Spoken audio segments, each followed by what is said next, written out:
Okay, so that's all I'm going to say. And Gretch, thank you very much for standing here with us. So, Miigwech. Miigwech. Yeah, so we are going to have this mic open for everyone to get a chance to speak. We're going to go through the list of the agenda with some of our chiefs here. We have a number of chiefs. We have a long list. I'm going to ask Nan, Grand Chief Mr. Alvin Fiddler, to kind of come up, say a few words, followed by his deputy here, Anna Betty. Is she here? Oh, I see some hands back there. Welcome. And then we'll Saul, and then Dr. Sharon Nate, and then we're going to go through all the community lists. I just want to make a couple of notes here as Grand Chief kind of comes up here. We have members of the Ontario Provincial Police Provincial Liaison Unit. They are on site. They're here just to support the gathering to make sure it's peaceful, it's lawful, and it's safe for everyone here. So they are on site and they're around here. You'll see them with their vests. Just note them out here. Watch through the traffic if anyone's leaving or going. Right, there is one lane closed. Thank you to town for allowing us to do that. And garbage. I just want to make a note about garbage. Let's keep the site clean. There are garbage cans around here, also near the tent. Just make sure we do our best to keep it as clean as possible and leave it the way we found it when we arrived. All right, Alvin. Miigwech, ngayon tikit, nakakumagmando guys, manamaw doon ko kumasolog out, nagmin nakakumaga kini umwats, kagi matay guys, nagmin Terry Miigwech, kagi sige, bigay dyan nakakumagog gumakanak, kchihag, skazag magamaw chijek, kchigagun, kawi. Last week, the NAN Chiefs and Assembly gathered in Thunder Bay to talk about the urgency of health and healthcare in the NAN territory. And at that meeting, I described non-insured health benefits as Canada's worst insurance company. Like any insurance company, their objective is to save money. In the case of non-insured, their objective is not to keep you well or to keep you alive. Their job and their objective is to operate within the regional envelope that they get every year. That is it. And that is why so many of our people are being denied access to the services that they need to keep well, to maintain their health, or to treat them when they are sick. Sometimes I get copies of emails because we all have a story of a loved one, a community member that was denied a service or denied travel. And I saw one this weekend. It's a doctor from Silicon advocating on behalf of her patient because that patient was denied travel for a very important appointment to get an MRI because her doctor was concerned about her symptoms. And so the doctor writes an urgent email to non-insured, one of the senior officials in the region.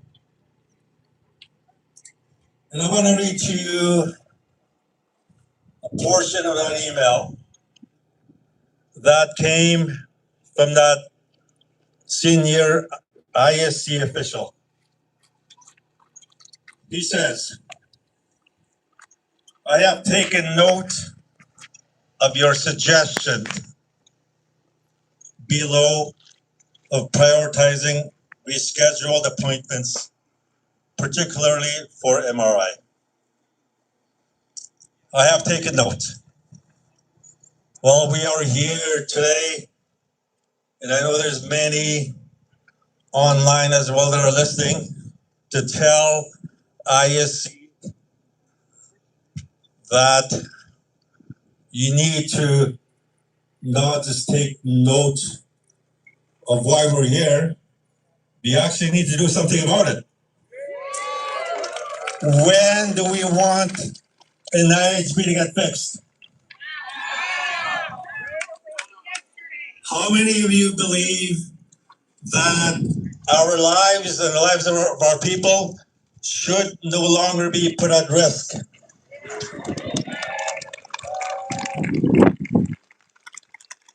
You know, I was born here many years ago at the old Indian hospital. That's where I was born. And even though that old zone hospital is no longer there, the remnants of what it represents, the two-tiered system, some people call it apartheid, of healthcare, is still very much alive and well today. And that is why we are here. And we are telling Health Canada or ISC or the federal government that our lives matter. The lives of our children are important. Elder Terry mentioned about Brody. And we know that there are many more Brodies out there. And so I am encouraged to see so many of you here, because this is only day one. There will be more days of action to follow if we don't see the changes that we are seeking right now.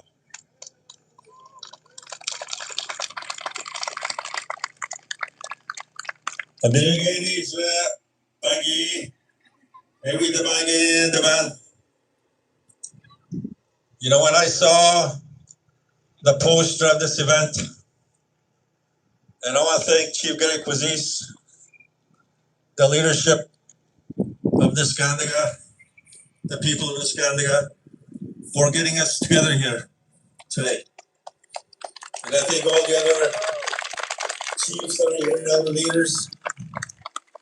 When I saw that poster last week, the first thing that I noticed about that poster, is sort of in the middle, is a picture of my mom. Her name was Eunice. And I know that even though she's no longer here with us, that she would approve of her image being used for an event like this. Because she strongly believed in the health and well-being of our people. She was a traditional medicine woman. She was a healer. She was a midwife. She did so many things to keep us well in the surrounding area where she lived. And so, as I end my statement here today, we feel strong because we know that our ancestors are here with us and will be with us as we move forward with our struggle to make things better for our people. Miigwech.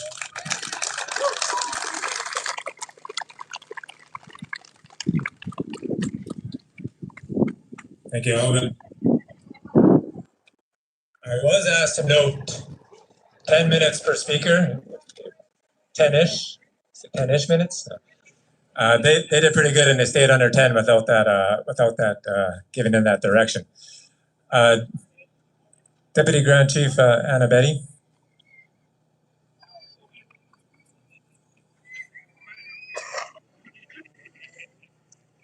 Budget. Thank you everyone for being here today. And I want to acknowledge the prayer and the drum that was here and all of those that are here with their medicines and their drums. My name is Anna Bereyachli and I serve as the Deputy Grand Chief of Anishinaabe Husky Nation. I'm originally from a small community, Martin Falls, which is on the Albany River.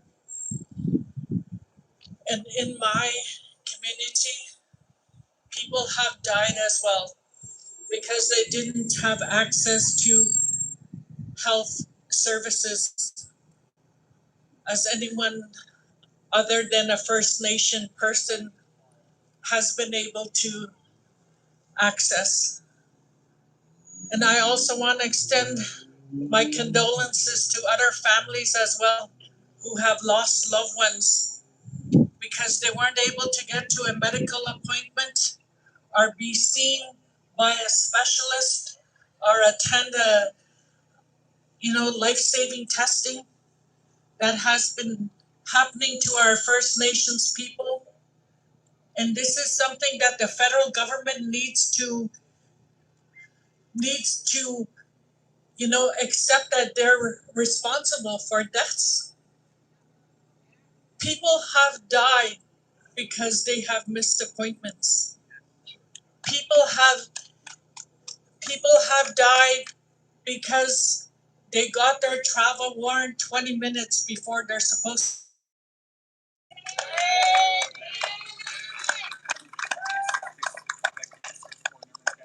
And people have, someone in the bureaucratic system said, no, they don't need to attend that appointment. That has happened. And that cannot, when you receive a referral from a medical doctor, that doctor's signature, is saying that this person needs to see a specialist. The person sitting in the office at a bureaucratic office has no right and they don't have to say, no, this is not, something that we can fund. And I want to,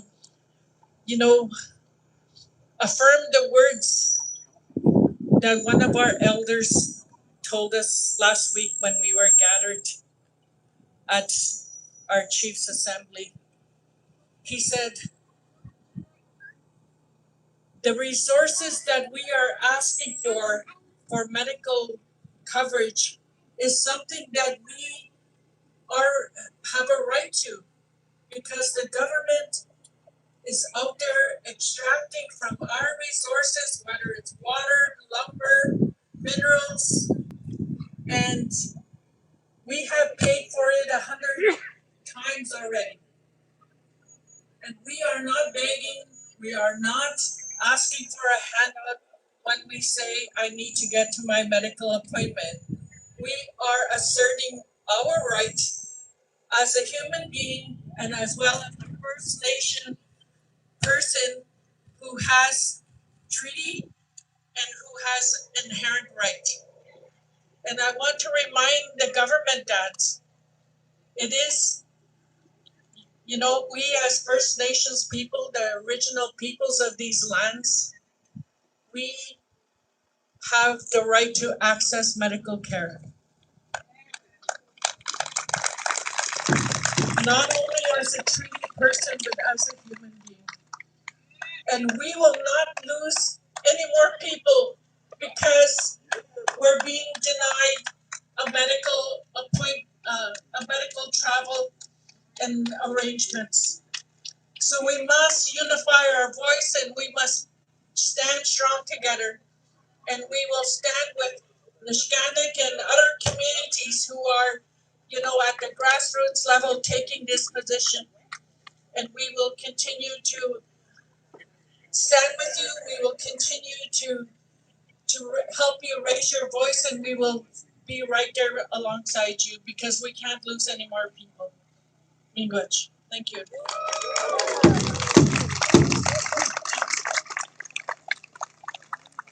Thank you. I'll ask our MVP for Gawitnung, Saul Mamakwa, to come up. And hopefully this rain holds off. Has anyone got an umbrella for me? No, I'm just kidding. miigwech kakilawat kan snog and kil tamagan wak ke washkila kan adisjawuma miigwech kakipakin gayek kagi yapchigayek kumina katutan konda amen wate katutan nara batigawa jahi wate koe kumakan wap mawate kotogu.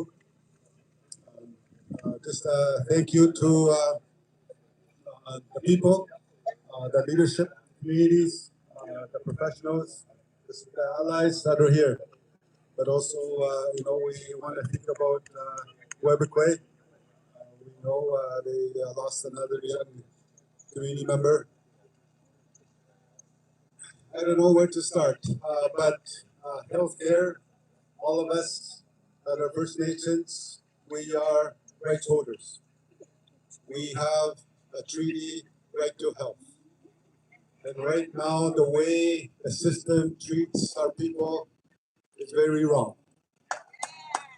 It is very wrong to be able to, when you try to access the system, and it doesn't allow you to have these, your flight booked, or the last, your flight is in an hour. Our communities cannot operate like that. People in the communities in Kiwetnuk pay in full with their health, even pay in full sometimes with their lives, with the way the system treats them. I hear some people talk about how the health system is broken. I worked in health for a number of years, and the more I looked at it, the more I looked at it on the provincial, even on the federal side. I learned to believe that it's not broken. It's working exactly the way it's designed to, which is to take away the rights of the people that live in these homelands. When you see these people, these companies, industry, government coming to our homelands trying to access our resources, that's the way oppression and colonialism works. That's just my understanding of it. But there was an elder chief back in 2015, a former chief of Casablanca. One of the things that he asked us was to take over patient transportation from Indigenous Service Canada. This was his vision. If a person in the community has an appointment, they should reach out to one of our people to book an appointment. When they arrive in Solical, Thunder Bay, Winnipeg, they should be met by one of our people. And once they're done their appointment, they pick up the phone and talk to one of our own people. And then your flight is booked. Our people should be serving our people, not Indigenous Service Canada like what we see today. So I think again, that's the goal. That's the goal, and I think we want to be able to bring back the control of our healthcare system, the control of NIHB to our people, and also bring health services closer to home. Anyway, but I think that's again. I believe this first step of this gathering is the beginning, but there'll be more to come. Be good. Okay, so, okay. I'm gonna throw in, before we have Dr. Sharon Nate join us, I want to ask Mike Patat from, Mike Patat Walden from the Schneider Nation, Deputy Care in Chief, just to say a few words as well. And then we'll follow up with that with Dr. Sharon Nate. And then we're gonna move into some of the community voices from Canada. We have a number of them. We want to hear what they have to say too as well. You guys, watch it. You guys, what can you say about it? You're not freaking.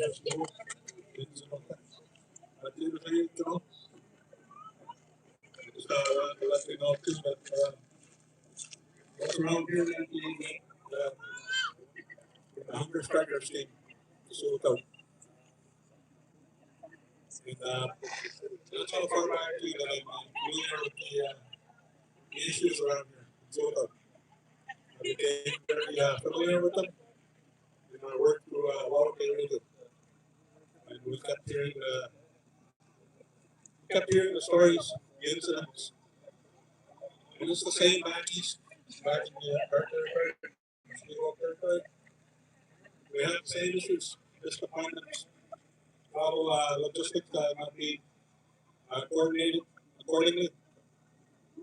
And that's the message I would like to convey is we have messengers here, we have reporters here, and I hope they get it right. I hope they get the story right. It's not about complaining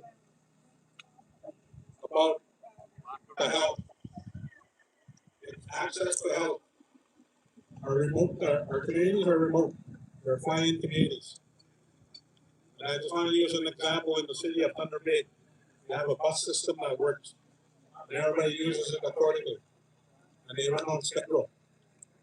Well, that's what we're looking for too with our medical transportation for remote communities. We need a system that can accommodate, recognize the remoteness situation of our travelers. And especially arriving into Thunder Bay or Kingston, they need to be accommodated as well. And as it was mentioned here, language is an issue. Language is a big problem too for our travelers, and that needs to be taken into account. There's a lot that can be said. This one is more about travel, trying to coordinate logistics for travel. I think together, if we can all sit down, work on it, recognize where each community is, recognize the airlines, recognize what's involved in getting from Saskatchewan to Moose Factory Island, things like that, detailed information. That's what our policy makers and that's what our travel coordinators in the South need to understand. Ang mga gusto bakit gusto nila ito mga yan mo trate kay sa hotel yung sa hali tinalo tihin ito right time. Okay mo sir. That's right. Yeah, from all the way from Stable Camper. Way over there. Way. Because this point really far. Dr. Sharon A. McCall, First Nations. We'll have a few words, and then we'll move on to some of the speakers just on deck. Christopher Munoz will be next. Let me just double check that. Yes, Christopher Munoz from Michigan, you are next. Buju? Okay, Buju. I told them back there, I got notes neat on that nugget to you, but you guys yet. They said they've been doing this for a while. So, Buju, my name is Dr. Sharon Nate. I'm from Gallatin First Nation, and I am the CEO for Mattel First Nations Management. So my doctorate is not in medicine, it's actually in education. So my background is education. So I want to begin by acknowledging the community of Rubbergray. I'm so sorry and condolences for your loss. Jenny and I knew her personally as a student. Being from education, there's a lot of students from our Mattel region. So condolences to the family and to the community. So I acknowledge the spirit singers and the young men of Nishandiga for their opening song, and to our elder for your words, and the Negroes to Laxal First Nation for allowing us to host this event. And I want to thank the Chief Disease for putting this together.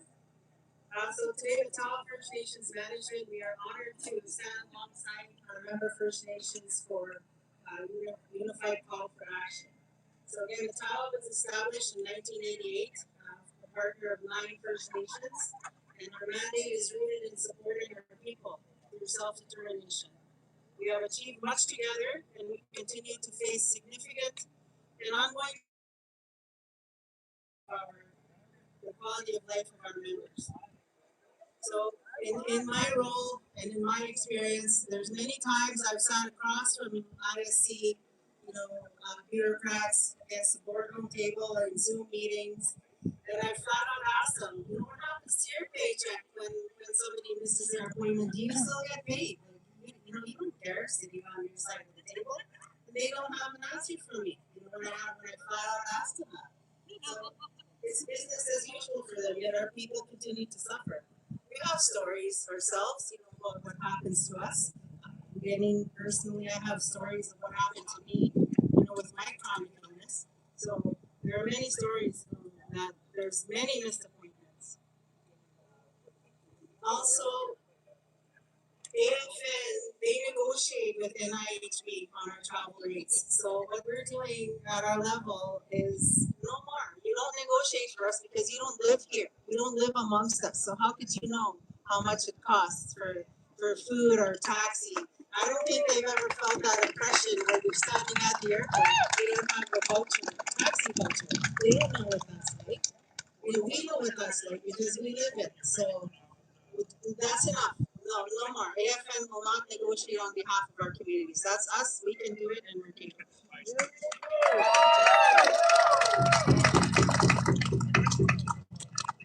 From July 2025 to April 26, 571 missed appointments were from Uganda alone. 77 travel arrangements were not made for Canada since January 2026. So Canada, we're calling on you today to uphold your treaty and your human rights obligations by ensuring equitable, timely, and appropriate access to health services for our First Nations. Another thing that came to light just last week, the RDG for Ontario sent us an email telling us she's moving jobs. She's going to another job within the department. That's government delay tactics. They always move these bosses within that we have to work with. We have to start all over again, refreshing them, you know, reminding them of, you know, schooling them on our issues, and that's not right. So, you know, enough of that. That's time to stop. So, thank you much for everybody coming here today, and we stand with all of our communities, and it's good to see everybody here. Yeah, me good.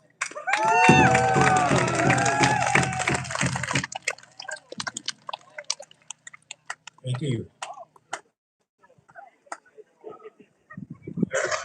Everyone has a voice. Everyone has a story, as our Grand Chief said, and we want to move into those stories. We have a number of community members here from the Nishnawbe First Nation, and we want to hear what those stories are. So what we're talking about here today is basic human dignity, right? Basic human dignity. Be treated like the human beings we are, the original peoples of this land. That's what we're asking. Christopher Munoz. We'll give him his opportunity here. Good morning. Good morning.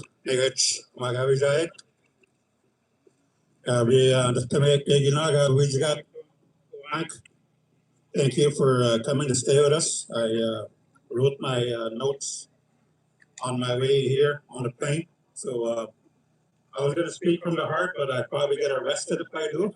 I'm too radical. So I decided to do my notes and be a little tone down a little bit. But we all have to speak. We all have to say something to make sure that we are heard. Thank you to all the communities, allies that come to stand in solidarity with us as we call for NIHB to make improvements.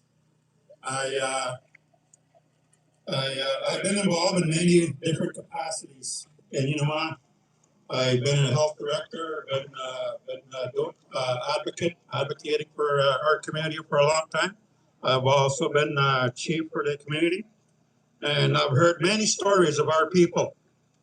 Heard many stories of our people missing medical appointments due to the lack of arrangements made by NIHB. Yes, our MPP academics. Our system is not broken. It is working the way it is designed to work. Okay. That's what I believe too. There's been many different. There's been many appointments that were missed that are necessary to preserving the health and well-being of our community members. Some of those are not simple illnesses. They are life savings. They are They are illnesses that deal with life and death. I've seen a lot of those getting as a community member. In less than 2 weeks in May, less than 2 weeks, there were approximately 30 missed appointments in Niskandaga alone. Imagine what can happen to 1 month. Imagine what happens to a larger community. How many appointments are missed in 1 month? More than 30 in a community of 300 people. That's a shame.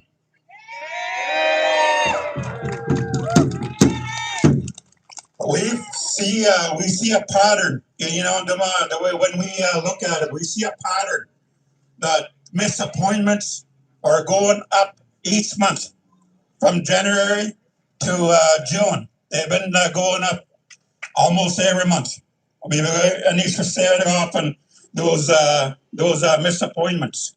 I see a lot of that happening as an individual.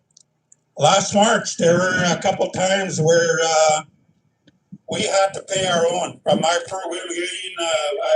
work as a manager for Child and Family Services. I had to approve a young mother and a 1-year-old child to buy a hotel room because NIHB said there's no rooms that deal with the hotels they deal with. They were willing to let those young mother and a child go homeless for the night. We need better. Even my colleague, the health director, had to do the same thing the same week with 3 other people, 3 other patients that could not get accommodations because NIHB didn't have hotels. We have those in writing. And it needs to stop. When we called for those hotel rooms, there were several hotels that were available that night. We made 1 phone call to 1 hotel and said they were available to take them in. NIHB couldn't do that. This has to stop. NIHB needs to be fixed. NIHB must move beyond administrative improvements. Healthcare for our people is not a healthcare benefit. It is a treaty and inherent right.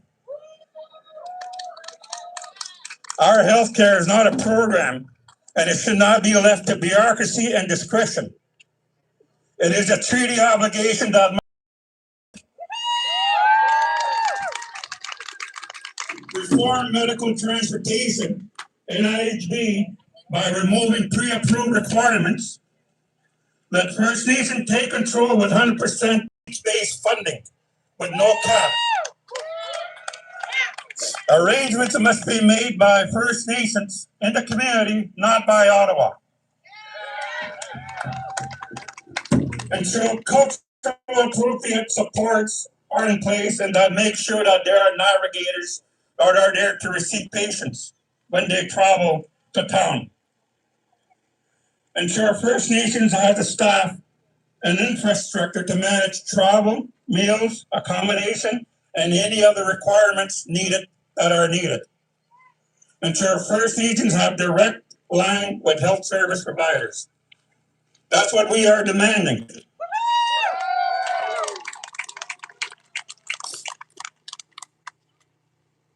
The government pushed their agenda to mine our territories in the guise of economic reconciliation. Economic reconciliation cannot occur without healthy communities. The water issues, housing issues, health issues, infrastructure issues, NIHB issues, and other quality of life issues we face daily affects our physical, emotional, mental health, and spiritual well-being. It is a deliberate and systemic destruction of our people. This is what you call genocide. We must take action. I call on First Nations to launch a class action against both governments. Bigots.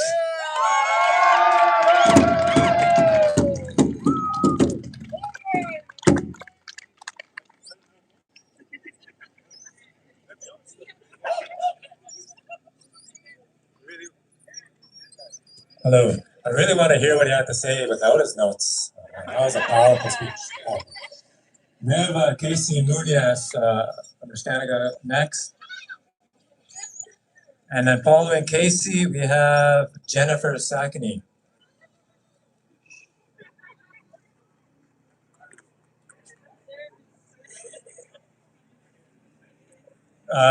Just a quick note, Saul Manafort, just let me know that he has a camera guy here. I think it's this guy over here with the long lens. If anyone wants to share their story, go talk to him, share in the video. You know, if you don't want to come up and speak in front of a crowd, he's available here as Saul graciously offered to people that want to share their stories.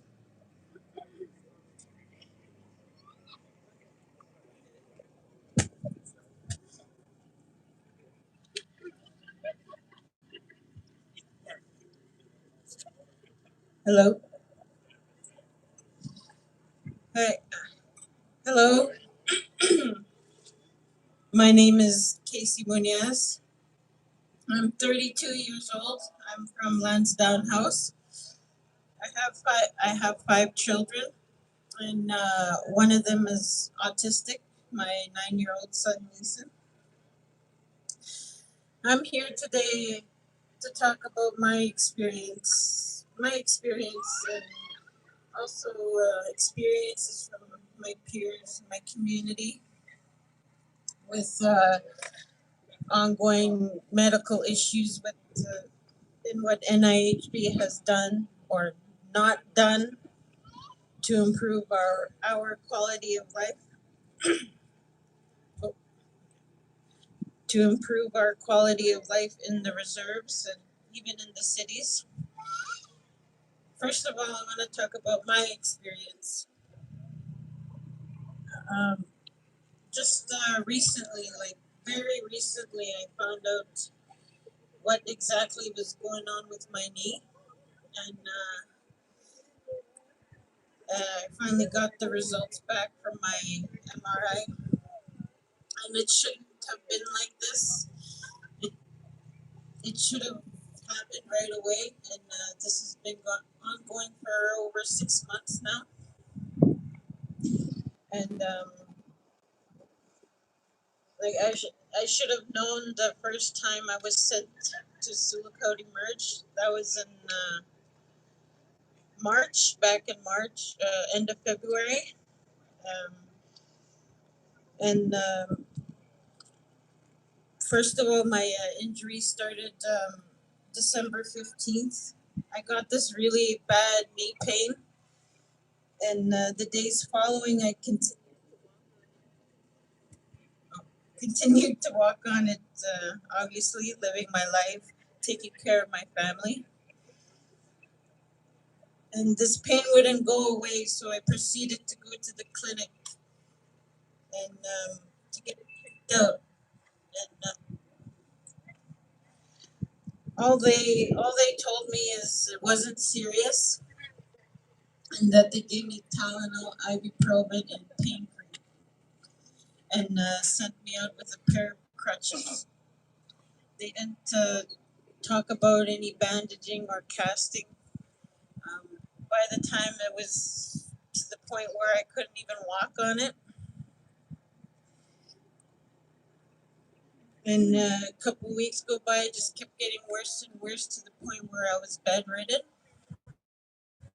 Christmas, and I missed all the festivities that happened in my community.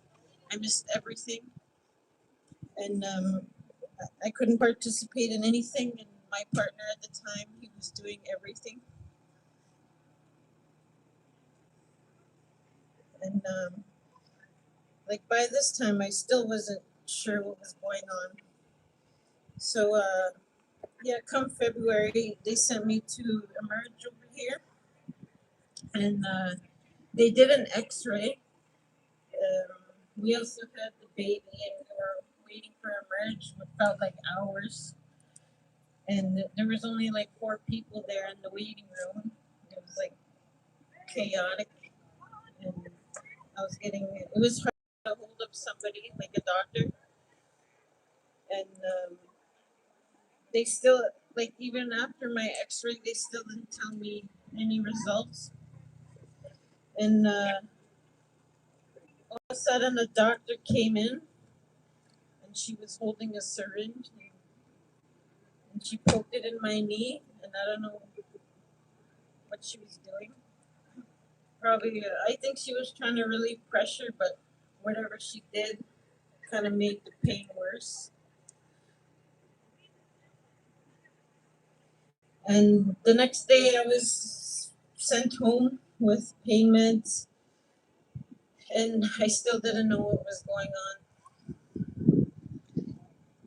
Finally, mid-May, that's when I got my MRI, and they told me what was going on. So it was like a little over half a year, finally. And it's been 5 weeks now since I've been referred to an orthopedic surgeon. Um, I haven't heard back yet. It'll be almost 6 months to a year to finally receive. And when I do have my I do have an autistic son, and the thing with NIHB, they don't fund that kind of thing with children. Like I've always had trouble with him. Like, help funding him because he needs a constant care, and they don't want to seem to approve his travel.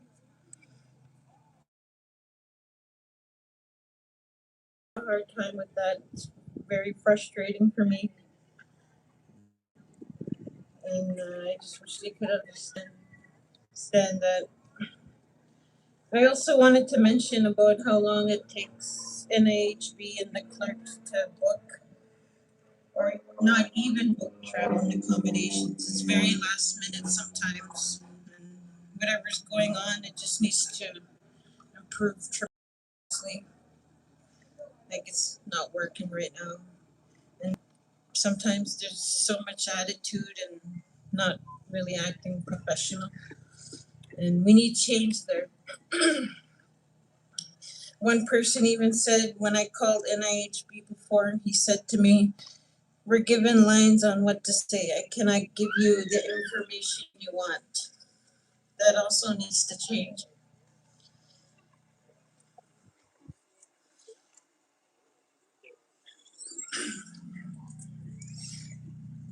Yeah, we should be receiving that agreement of healthcare for us Indigenous people.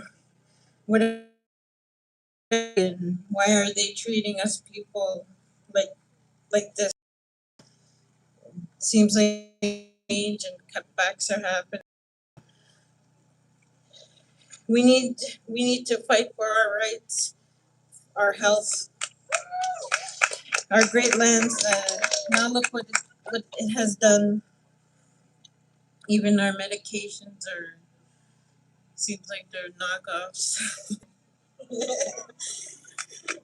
look at how the Ontario government are treating us. It's 2026, and yet we still have no safe drinking water in our community. Yet our people still have to fight for something and to live a healthy life. We need to become strong together, become leaders. All it takes is a voice, and I'm one of those voices here today. Thank you.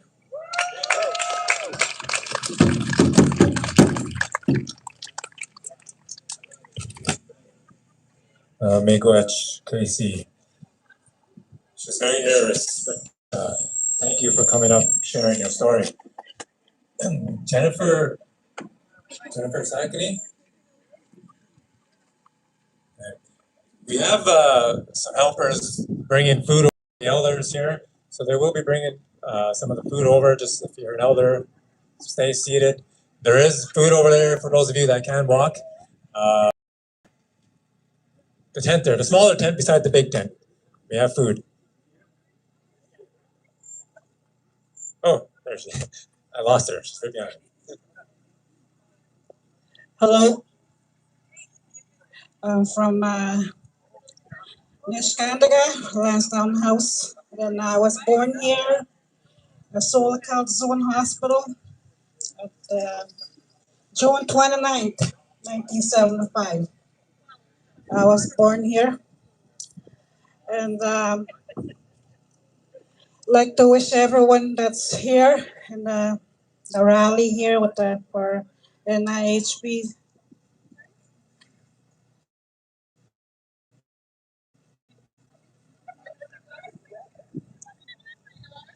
Our NIHB system has been operating our Nishnabeg people so poorly that people have lost count to their appointments and that don't even care anymore to attend.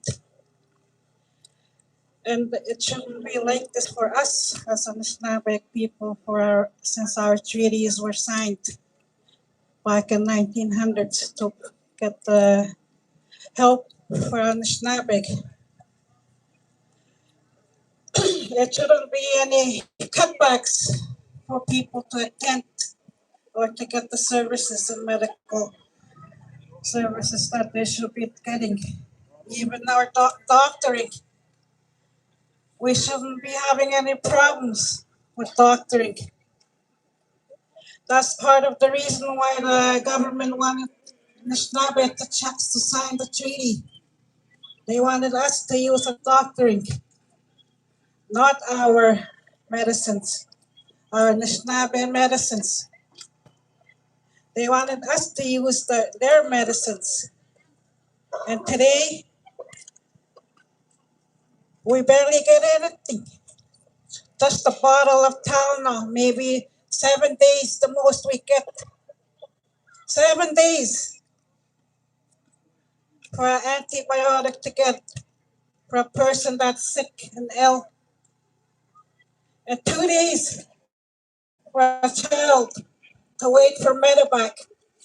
2 days. A child shouldn't be waiting. That is speechless, that can't talk for themselves. They shouldn't be waiting for medevac because they can't speak for themselves. No child should be left that way. No child should be left at home for 2 days until they get medevac. I seen this happen in my own.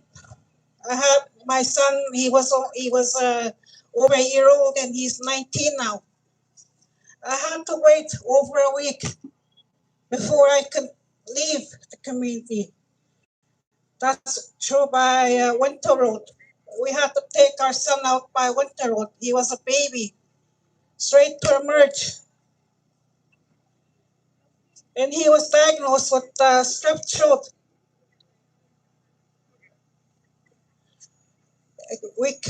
The nurses kept sending us home with Tylenol, Advil. That's all the doctor ordered. That was all, no antibiotic. If I waited for a day or two, my son would have died at home.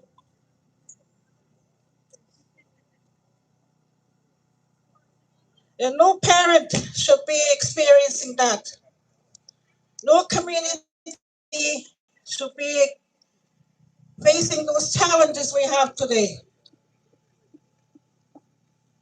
No elder should be told to go home and rest and never wake up.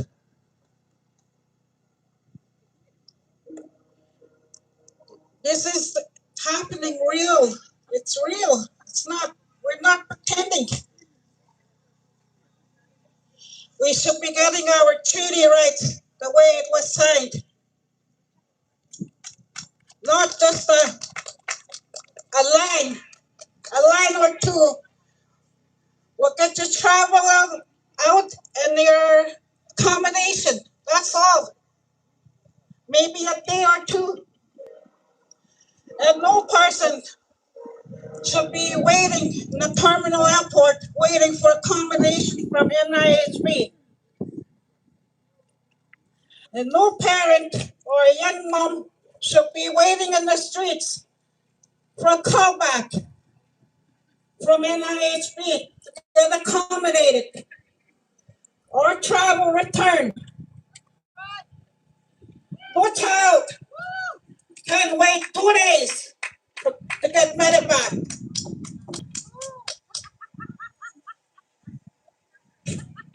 The government, ISC, NIHB give us our full care medical system we can.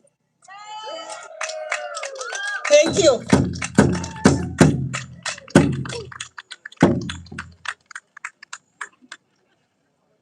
Miigwech, Jennifer. Stanley, and then we have Richard Shagby. You're up next. Stanley.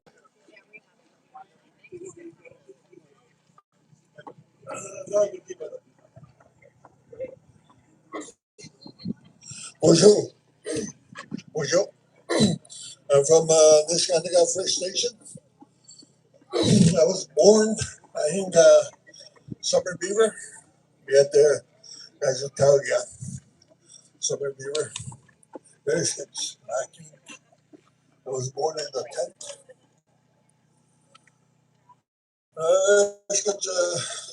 Snabik, and a cousin, Giminaganawak. I was given a Snabik name during that time. Well, our station, Gigo. The Maven, don't do that.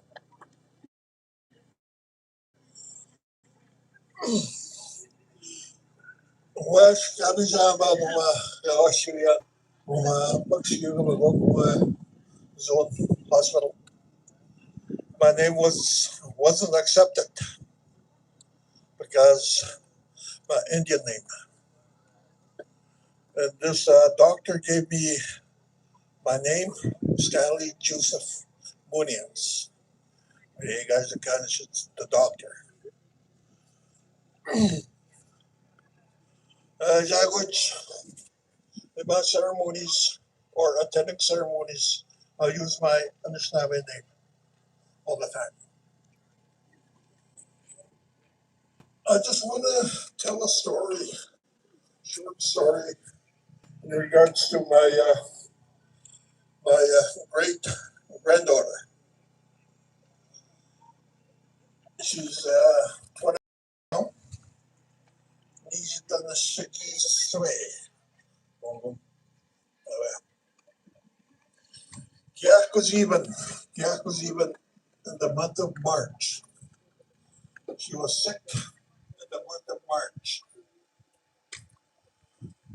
Yeah, I didn't attend his first at the guys when I to the clinic. Didn't attend it. But the grandmother told me the doctor suggests to be medevac. But the nurse in Niskanaka suggests it wasn't necessary. That's what happened. 2 days later, she got worse. The mother called me. The child has blue lips, blue nails.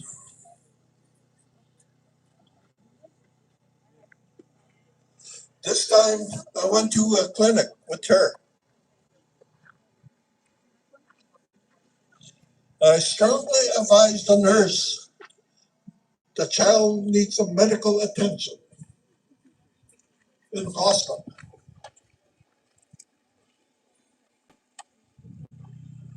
I strongly advise that to her. She needs some medical attention.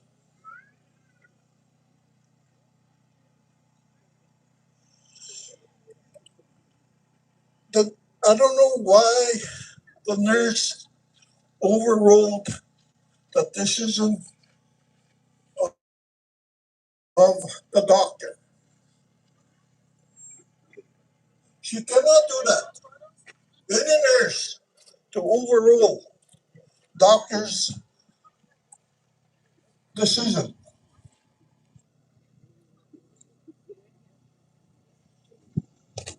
That's not good. That's not good.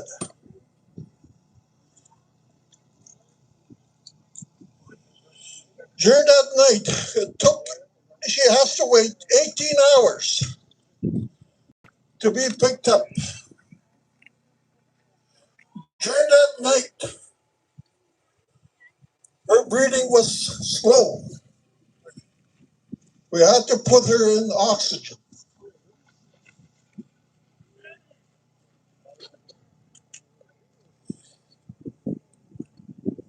Because her breathing was going down.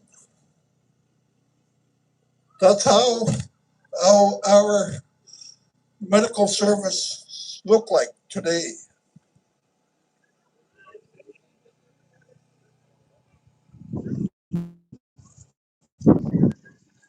We need to fix everything.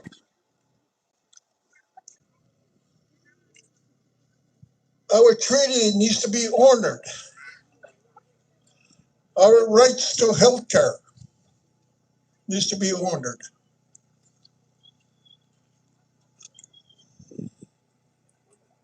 We speak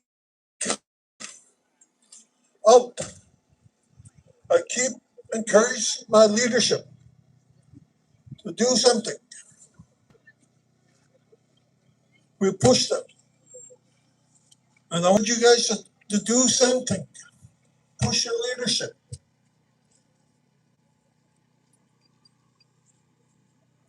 Even the top people there, everywhere, people will speak for us. Our healthcare matters. It matters to everybody, from the youngest to the oldest. Everybody needs proper health care. Me myself, I missed. It's going to be 4 appointments since January.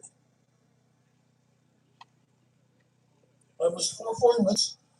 There's no communication because there was no room twice, no room, no seat in the plane because of this last minute booking.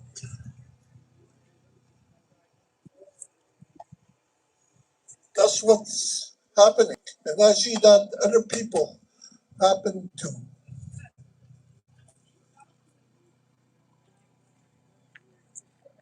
I just want to say, we shouldn't stop here. We must keep going until we be heard.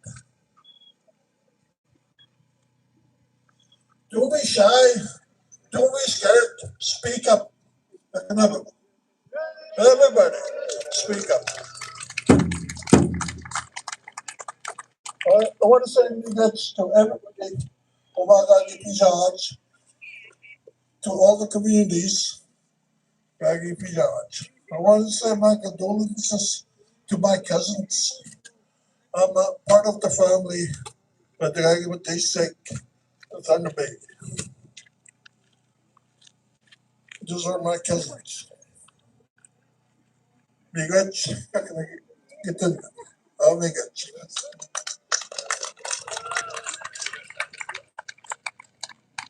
May go ahead, Stanley. A couple more speakers from Nishkanaga.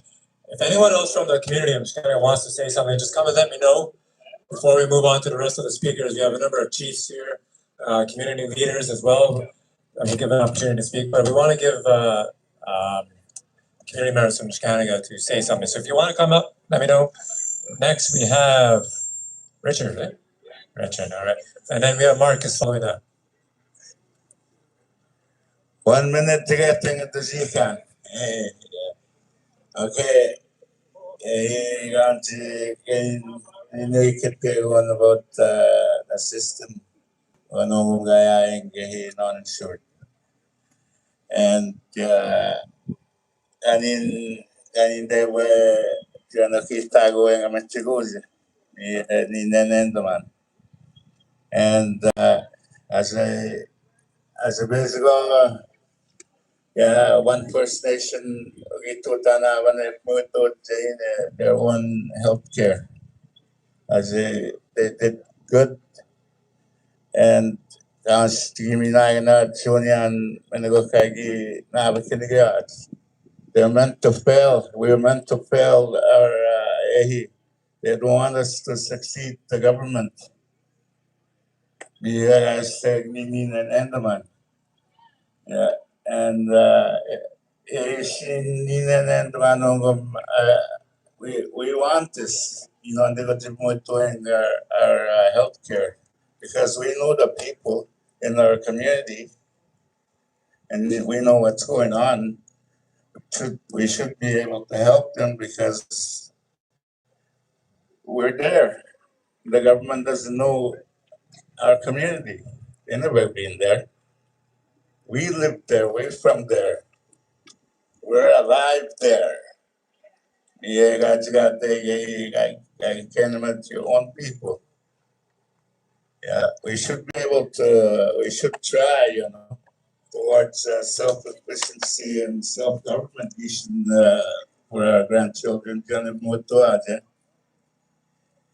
We should just try to take over the system.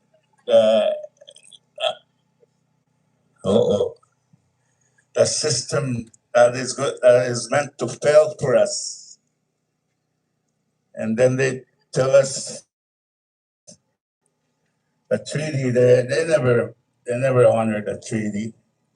Each program fails for us.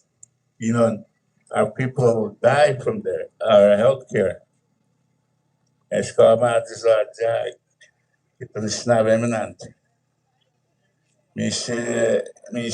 Gandhi say it is a as a on a touring it is a I forgot to introduce myself. My name is Richard Shakape, and my mother was Cecilia Sugarhead. And she really tried hard to save our language. And she helped with the NL program in the university, and she has a book as well to save the language. And I helped her with it. And like writing in English. And I don't have to check the chart to write my own language, Ojikri. Ojikri is a special language. It's two languages at once. I get in. Yeah. Two in one language, Cree and Ojibwe at the same time. That's a special language. Shannon is young and I give me going. Yeah, we're spirit people. We're close. We could communicate. Elders are very important. They gotta support the young people's activities. You got the Jimeno Sega, they're the same. Shaman do basico. Kanino yata, kaninga gimatsika, TS Human, Pinon, and Schnabelian, because we're in this is our land. This is not white people. The elders say share, and we're doing it. The resources, we're doing it as guys, not them. They took all the resources. They built highways and cities out of our money, and they're gonna take our water in the future. They're gonna be a fight for the water, so our grandchildren will be there and get the NIHB. The system is taking over. We gotta just do our own right now. Yeah, to run our own program. We should give Panduajan to get their own healthcare ito than one First Nation. So yan ang jiwi ba tigipit na jihad na so niya agmay. Okay, kakibit na go kaya kung bago ikache kaskituin. What we gotta do is communicate as an Ishnabe. Kagituin ng guys gatik.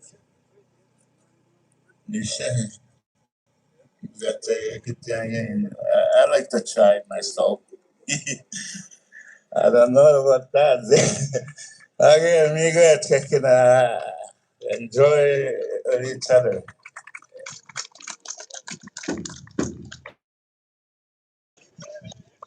You went over 1 minute. I just did it. A couple more community members. More community members from Scanega. Marcus, followed by Lyndon. Marcus. Hello. Okay. Bonjour.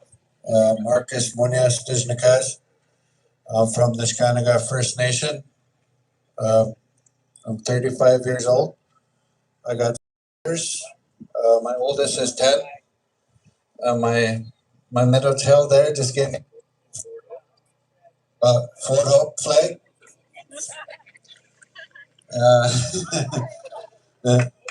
Okay. 11. Yeah. Okay. My oldest is 11. Okay. I'm giving my arms a little break. Okay, I've been holding that flag for an hour. But yeah. I really enjoyed all our speakers. It's really it touches the heart, everybody that spoke before me. Miigwech to Terry for opening this up too, for the prayer, and the jump group for starting us off in a good way. I just want to reiterate about what Stanley had talked about and Jennifer earlier about the doctors in the community. Every remote community up north must have a doctor on the phone, that does the assessment of an injured child or adult, anybody that goes to the clinic. And that's how our healthcare is run. A doctor over the phone, photos being assessed. Okay. My 1-year-old daughter last month, I took her in. She was crying to me. And then I told her, let's go see a nurse. And then she stopped crying. Like she understood what I was saying. She passed me her shoes. She was only 1 year old. And that's why I'm up here today is speaking up for those. Hello? Oh, for those that cannot speak like babies and infants. So when I took her in, the doctor thought that she had chicken pox, and then they gave her an amoxicillin antibiotic. And then another doctor was coming in 2 days later. So the doctor on the phone assessed her through the phone, through pictures, and thought it was chicken pox. But it wasn't. Okay? And then my daughter had an allergic reaction to the antibiotics. Okay? It went worse. And then the doctor that came in 2 days later, she confirmed that it wasn't chicken pox. You know, she what? The doctor? Yeah, she lost my train of thought. Okay, but that's what I'm trying to say and get at here. It's we deserve better. You know, we because our life depends on it, and if you know, over the phone, you know, we're being diagnosed over the phone, being assessed over the phone. That's just not right. I think we deserve better. We deserve more doctor time in communities, you know. So that's all I want to say. Thank you all for coming here today. Okay, and thank you all to our leaders for their continued leadership. Okay, miigwech.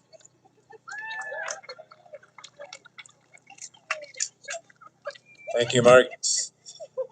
I have a young man here, Lyndon Sackney. Come on down. I see we have some staff going around with garbage bags, so if you need to get rid of any garbage, please do. Lyndon.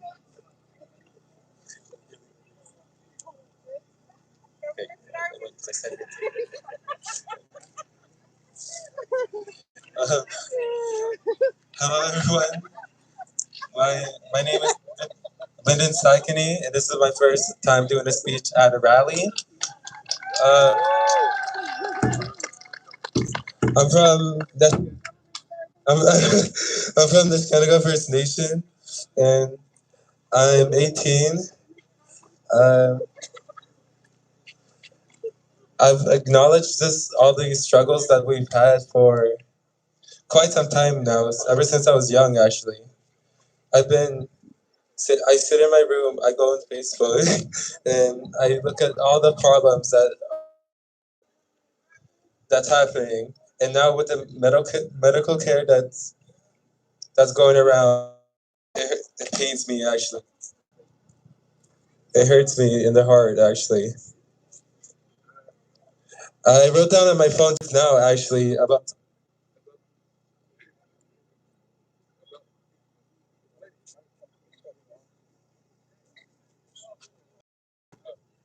Okay, yeah, I wrote down some points on my phone.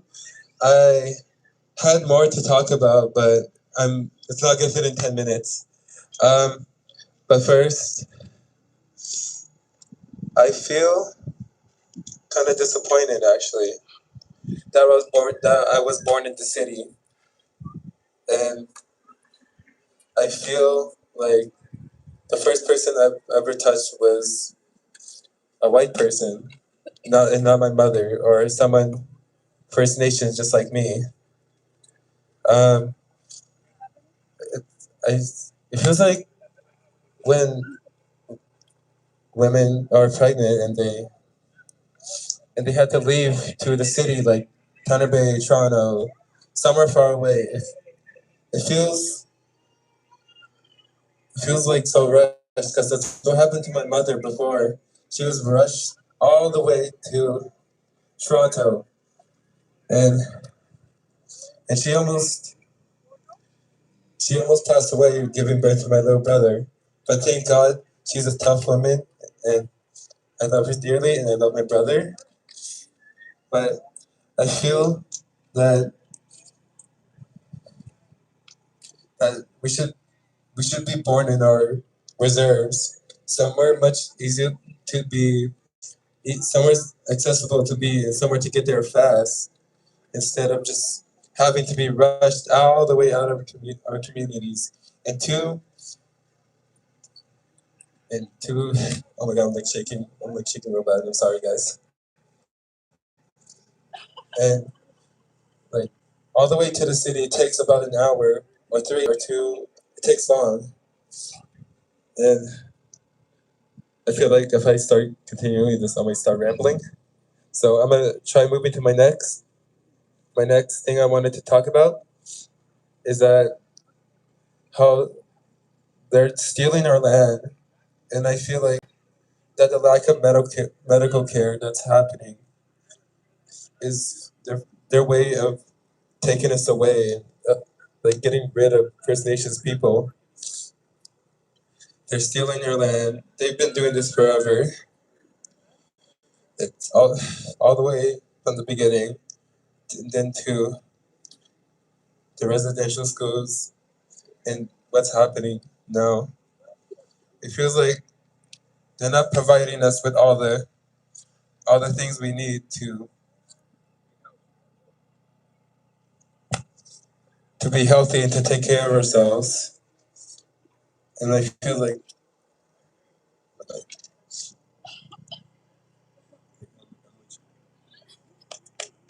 and they're just trying to. They're not giving. They're not giving a damn about us, and like they don't see us as people. I remember from the water crisis that they did nothing about it. It took them a while, actually, that we can go back to our community. Like,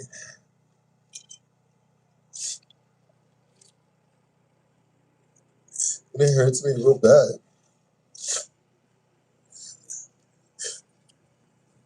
Because, like, they're just trying to get rid of us.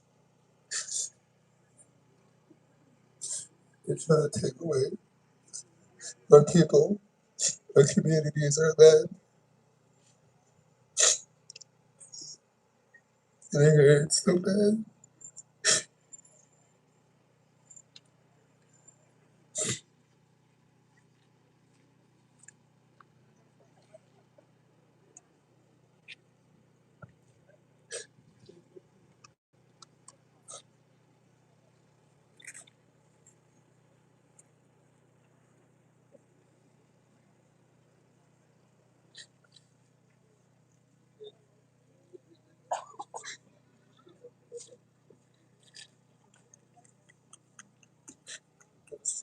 So much I want to say.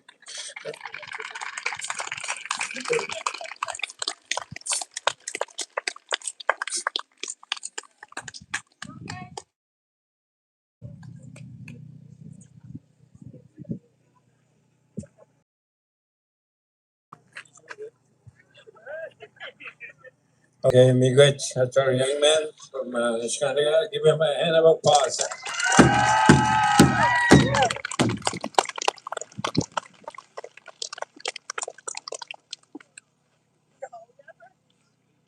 Thank you, Lyndon, for that bravery. It's hard to speak truth.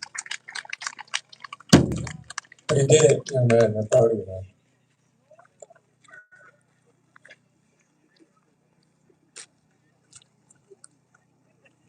Okay. We have Tony and Dorothy, I believe. Oh, they're behind me.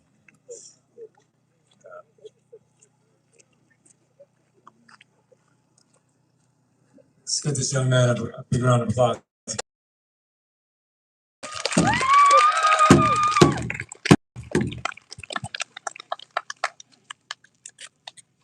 Oyo, migat lalam, and migat kakinanda kung abiyawat yung mga kanak, igan anakiyagan na and the people from all over the reserve. We need help. I never got taken it, and my wife says something here.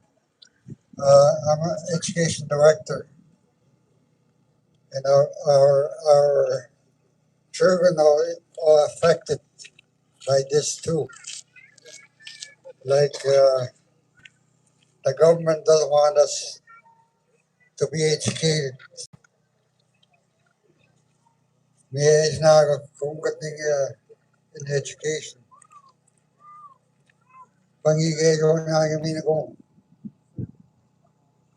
They don't want our children to be well. Nakanay. There was mention about genocide. That's what it is. It's been like that all through the years. We often make it done. Stand together. We should stand together. Yeah. Uh, Good afternoon. I just want to be thankful. Hello. Because nandan kapag nagawa chiki katuan panggi. I just want to share something that's still going on that happened to my own family years ago, and it wasn't right. At that time, I didn't speak much, so I lost my daughter at the early age, cancer. She died from cancer. It took me 3 weeks for the nurse to accept her to call Solacout to get diagnosed why she was very sick in Lansdowne. And the stories I hear today still the same. 3 weeks, she got worse and worse. She was only a baby, my firstborn. They accused me of abusing my daughter. They told me she got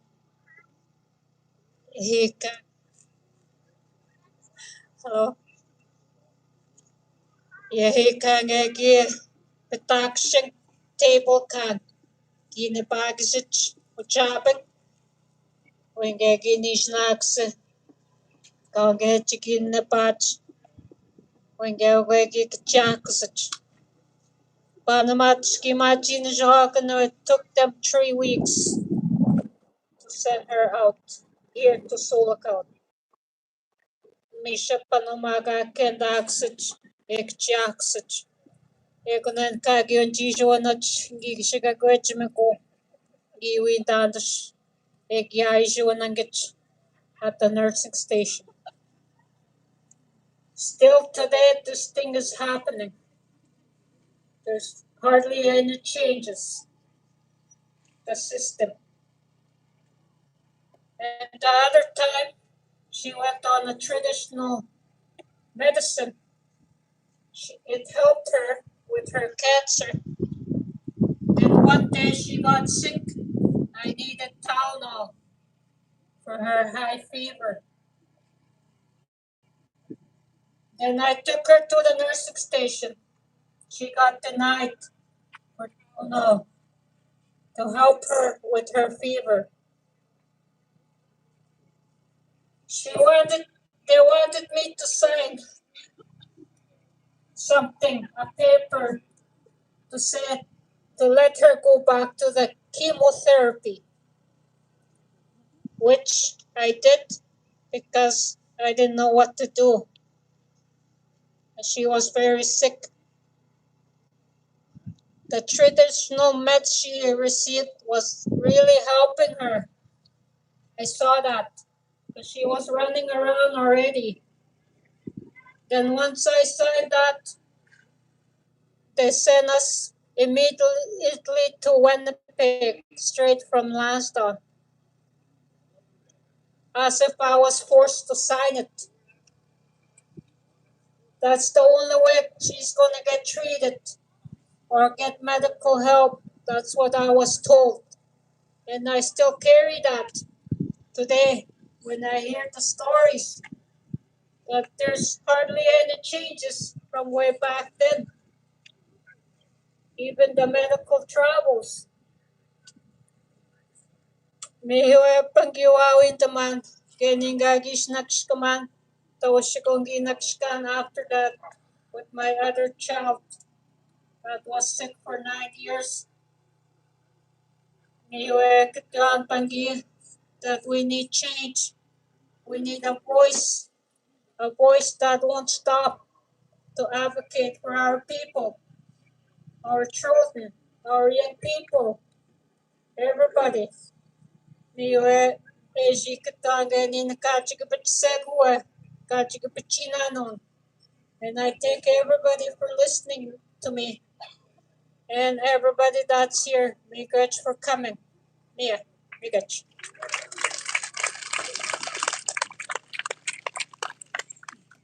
Good, thank you. That was all our speakers from Niskanega, and it's I applaud their courage for finally saying we need to speak up for their leadership. Let's give them a big round of applause to this leadership, to the community members for sharing their stories. Big much, thank you. We have 14 other communities represented here, and some representatives to speak as well.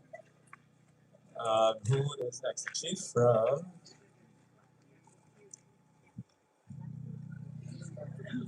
Chief Archie Wabash from Wanneman. Are you here, Chief? Chief Archie? Oh, right here in front of me. Following him, we have Chief Matthias Anderson from Casablanca. So, Chief. Miigwech. Welcome back, Archie Wabash. This guys from Wanneman Lake. And I'm very disappointed the way our people are being treated with the program called NIHB. The only way to make it work is to fix it ourselves.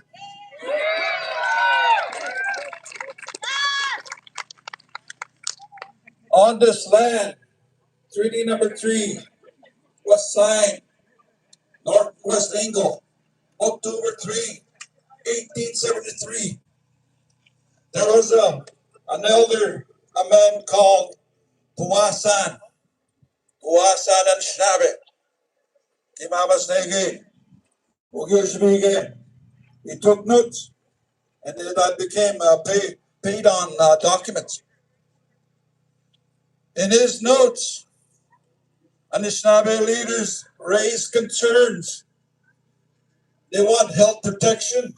They saw that right away because settlers are bringing in the new diseases in their territory. So there was an oral agreement and understanding between the Crown and the people of Anishinaabe. Crown would look after the well-being of the Anishinaabe. So, as part of the treaty, health care to Indigenous people is a treaty right from day one when they came here. Government would provide financial and material assistance to relieve the emergency when communities are overtaken by pestilence and things like that, diseases. Back in 1873, we wanted the health care to be provided by the Crown. So what's happening today? It's very disappointing with our relationship with the Crown. You know what? If you're not going to treat us well, you may as well pack your bags and leave.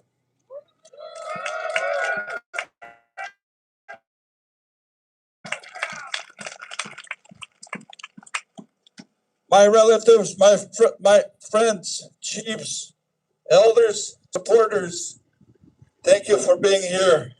And I also want to acknowledge my people from Wanneman. They are here. Wanneman Lake people are here. And we bought flag to support and stand with Chief Gary Quistis from Niskanega. Gitu sa mga maki, ewi chai kuma. Wagamat sik gani bona nagabnano tagos nanok. Kawi chigate gamat sik we. But what's good? Kagi just to mo no fanan snabe. Ewi chai no. Kuna wa gai gai na no dan shin. Kawan chumino sik no. I also want to acknowledge special delegates that are here among us. Grand Chief Alvin Fiddler from Nan, MPP Saul Mamekwe, Kiwebno, and all special delegates that are here with us today. Miigwech for coming here. I came here to support my fellow chief, Gary Quisses, for this gathering, to sit in here at the NIHB office here in Silicon. Thank you, Gary, for leading the effort. Wagan Miigwech. Give him a hand. Today we are standing here because the system is failing our people almost every day now. If not, this could be happening right now as we speak. And that's gotta stop. That's gotta stop. We are standing here because our patients are missing appointments. We are standing here because our elders and our children, our mothers, our fathers, and our loved ones are being denied timely access to health care and important treatment that they need for their well-being. And we are standing here because we can no longer allow this to continue to happen. We say enough is enough. Long before there was Canada, our nations lived in these lands. Our ancestors entered in sacred treaties with the crown. Those treaties were not agreements between our nations and bureaucrats. Those treaties were not agreements between our nations and the government departments. Those treaties were made between our nations and the crown. There were solemn promises made to last for as long as the sun shines, the river flows, and the grass grows. Today we remind Canada that the Crown's obligations did not disappear.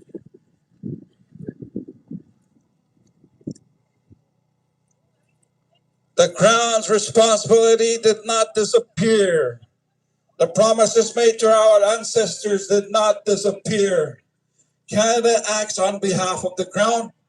Canada has fiduciary responsibility to First Nations. Canada has a constitutional responsibility to First Nations. Canada has a moral responsibility to First Nations.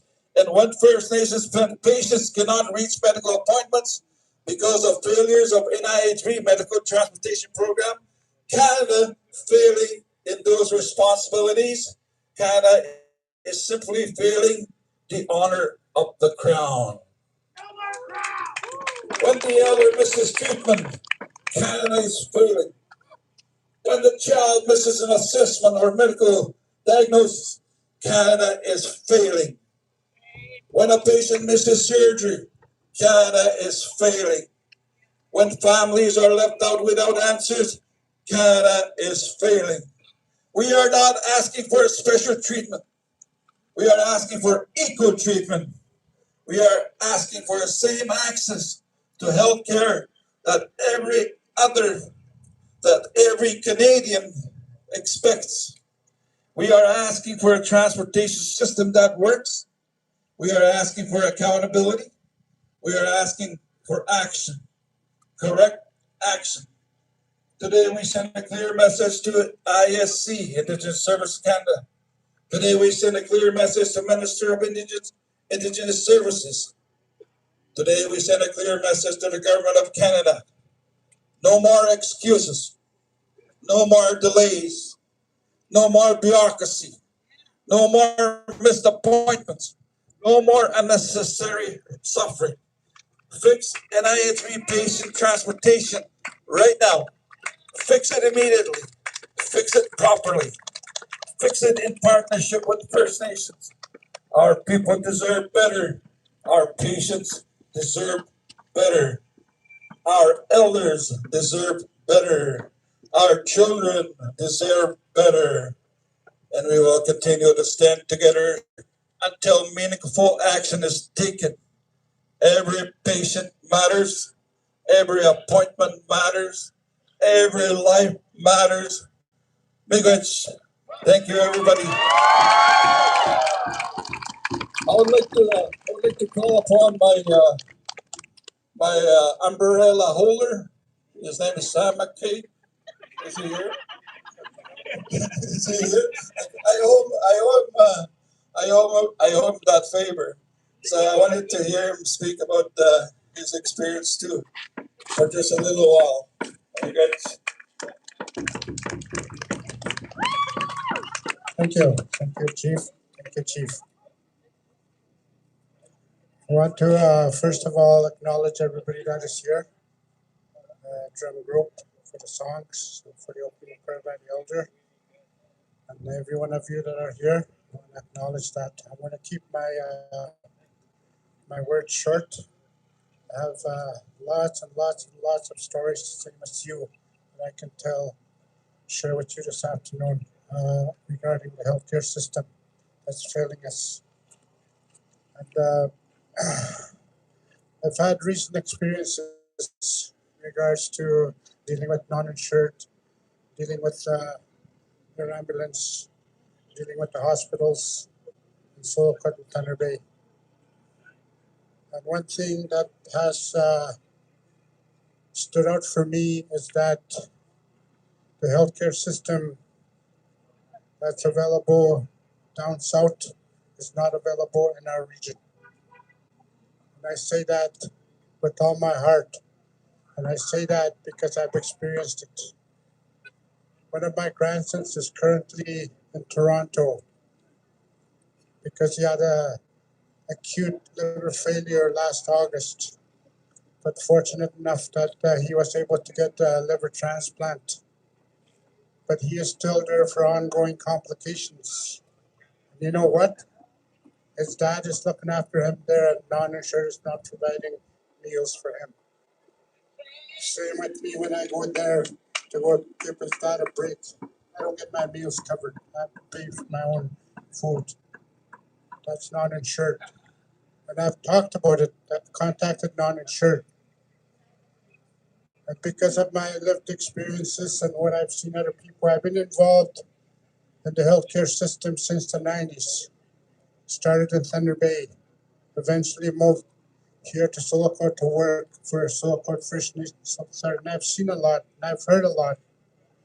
And I was also an observer and a listener to the four-party agreement. Didn't do a damn thing for us because my understanding of the four-party agreement amalgamation of the two hospitals is supposed to be unique to meet the needs of everybody, including Indigenous people. That hasn't happened. What do we have? We have a provincial hospital standing over here. And that doesn't meet the needs of our people as Indigenous people. And it really irritates me a lot of times when I have to deal with everybody. And recently, I've started talking to people. I did a presentation to ethnic chiefs in Thunder Bay based on my experience. I've met with Alvin Nan-Grand Chief, the regional chief of Ontario. I've met with Saul to tell them about my dire concerns about the level and quality of healthcare system we have here within the region. And my next step is I've already drafted up a letter to send to each and every one of them that I met with. I'm demanding a meeting. We need to get together. We cannot fix anything in isolation of everything else. I've always said the doctors cannot fix what's wrong. SLIFNA cannot fix what's wrong. The doctors cannot fix what's wrong. The hospital cannot. We, the leaders, Indigenous leaders, need to go to the source and fix the system. That's not working for us, and that's going to the source of the government, the federal government of Canada, demanding that we take over the healthcare system for our people within our region. And that's my statement. That's what I'm going for, and that's what I'm going to be pushing for, whether you're with me or not. And I'm really happy to provide support to Chief Precis here, because I believe in what he's doing. And we're all suffering. People are dying. We need to do something. We cannot just voice our concerns, we need to take action. And I'm challenging all the leaders that I mentioned that I met. Let's get together, come up with an action plan to go after the government of Canada to fix this problem that we're having with our healthcare system. Thank you.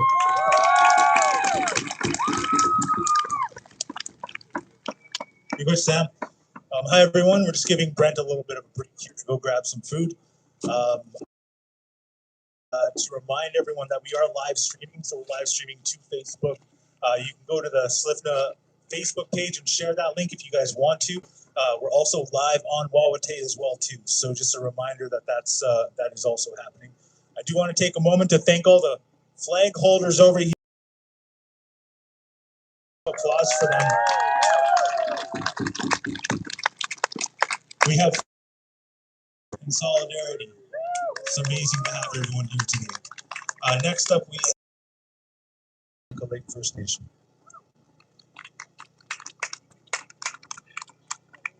On his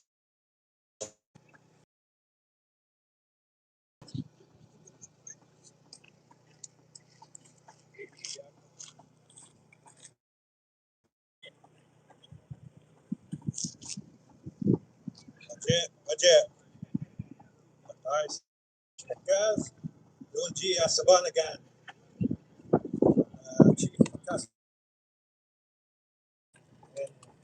Very grateful to be here. It's very, very proud to see all this. So many people. Very excited. Great. We need to do more of this. Take the action. Well,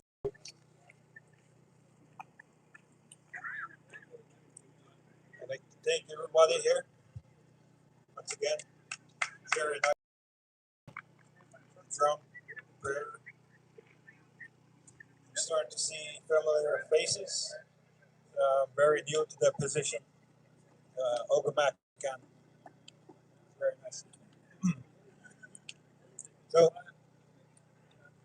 I know we can't continue to be idle. I know we can't. We have a responsibility to speak. My hands are shaking. I'm scared to be up here. Yeah. With the system we have right now, it's not working. I know that. Many of my people come up to me and tell me that non-insured, it's not working. They're missing their appointments. And it's a child, an elder, just about anyone.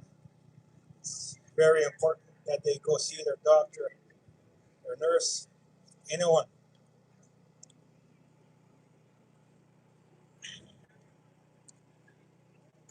None of us should be here.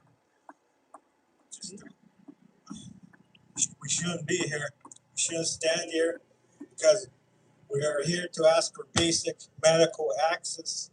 It should be given to us. Our elders should not have to wait. Our children should not have to wait. Our families should not be chasing for answers. I hear it. It's all the same for my community to yours. It's all over. We need a system that understands us because every missed appointment is a person, a child, an elder, a parent, a family, someone who is left waiting. We know the reality of it. We are standing here together to say we cannot continue this route. Our people deserve care when they need it. Our communities deserve to be heard. I'm very glad to hear people come up here and speak. It's what we need. The system needs to change. I know I can't sit and watch.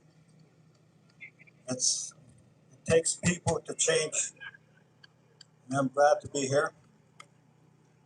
Thank you for taking the time to come up. Hey, Rich.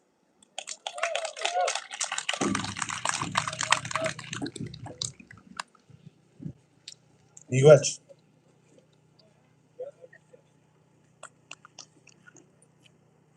Hey, Bujo, I just want to announce something.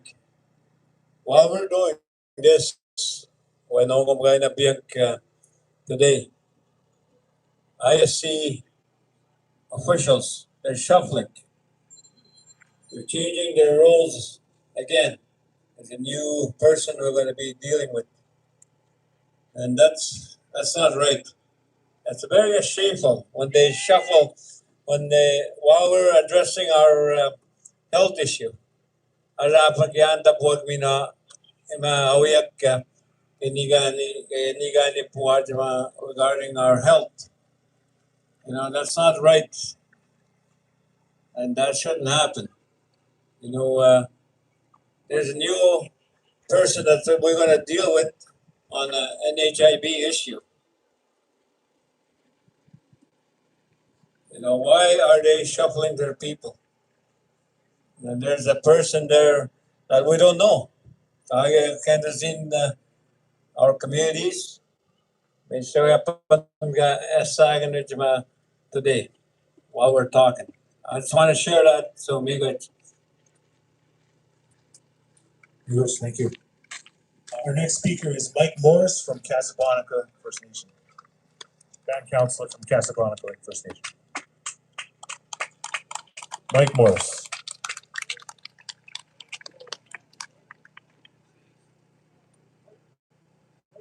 Mike Morris.